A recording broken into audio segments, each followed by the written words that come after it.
Hello दोस्तों, आज हम सुनेंगे अपरा एकादशी व्रत कथा। युधिष्ठिर कहने लगे कि हे भगवान, ज्येष्ठ कृष्ण एकादशी का क्या नाम है तथा उसका माहात्म्य क्या है, सो कृपया कर कहिए। भगवान श्री कृष्ण कहने लगे कि हे राजन, यह एकादशी अचला तथा अपरा दो नामों से जानी जाती है।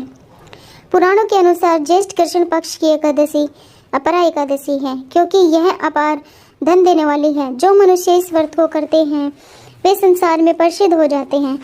इस दिन भगवान त्रिविक्रम की पूजा की जाती है। अपरा एकादशी के व्रत के प्रभाव से ब्रह्मा हत्या, भूत योनि, दूसरे की निंदा आदि के सब पाप दूर हो जाते हैं। इस व्रत के करने से पर स्त्री गमन, झूठी गवाही देना, झूठ बोलना, झूठे शास्त्र पढ़ना या बनाना, झूठा ज्योतिषी बनना तथा झूठा वैद बनना आदि सब पाप नष्ट हो जाते हैं।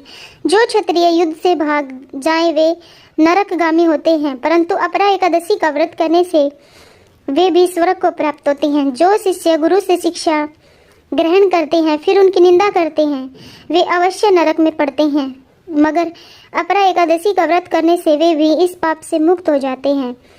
जो फल तीनों पुष्कर में कार्तिक पूर्णिमा को स्नान करने से या गंगा तट पर पितरों को पिंडदान करने से प्राप्त होता है, वही अपरा एकादशी का व्रत करने से प्राप्त होता है। मकर की सूर्य में प्रयागराज के स्नान से, शिवरात्रि का व्रत करने से, सिंह राशि के बृहस्पति में गोमती नदी के स्नान से, केदारनाथ के दर्शन या बद्रीनाथ के दर्शन, सूर्य ग्रहण में कुरुक्षेत्र के स्नान से, श्रवण दान करने से अथवा अर्ध प्रसूता गोदान से जो फल मिलता है वही फल अपरा एकादशी के व्रत से मिलता है।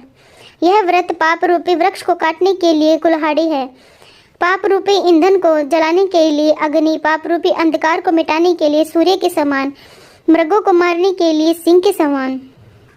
अतः मनुष्य को पापों से डरते हुए इस व्रत को अवश्य करना चाहिए। अपरा एकादशी का व्रत तथा भगवान का पूजन करने से मनुष्य सब पापों से छूटकर विष्णु लोक को जाता है। इसकी प्रचलित कथा के अनुसार महिध्वज नामक एक धर्मात्मा रहता था। उसका छोटा भाई व्रजध्वज बड़ा ही क्रूर, अधर्मी तथा अन्यायी था। वह अपने बड़े भाई से द्वेष रखता था। उस पापी ने एक दिन रात्रि में अपने बड़े भाई की हत्या करके उसकी देह को एक जंगली पीपल के नीचे गाड़ दिया। इस अकाल मृत्यु से राजा प्रेतात्मा के रूप में उसी पीपल पर रहने लगा और अनेक उत्पात करने लगा। एक दिन अचानक धौम्य नामक ऋषि उधर से गुजरे। उन्होंने प्रेत को देखा और तपोबल से उसके अतीत को जान लिया। अपने तपोबल से प्रेत उत्पात का कारण समझा। ऋषि ने प्रसन्न होकर उस प्रेत को पीपल के पेड़ से उतारा तथा परलोक विद्या का उपदेश दिया। दयालु ऋषि ने राजा की प्रेत योनि से मुक्ति के लिए स्वयं ही अपरा एकादशी का व्रत किया और उसे अगति से छुड़ाने को उसका पुण्य प्रेत को अर्पित कर दिया। इस पुण्य के प्रभाव से राजा की प्रेत योनि से मुक्ति हो गई। वह ऋषि को धन्यवाद देता हुआ दिव्य देह धारण कर पुष्पक विमान में बैठकर स्वर्ग को चला गया। हे राजन, यह अपरा एकादशी की कथा मैंने लोकहित के लिए कही है।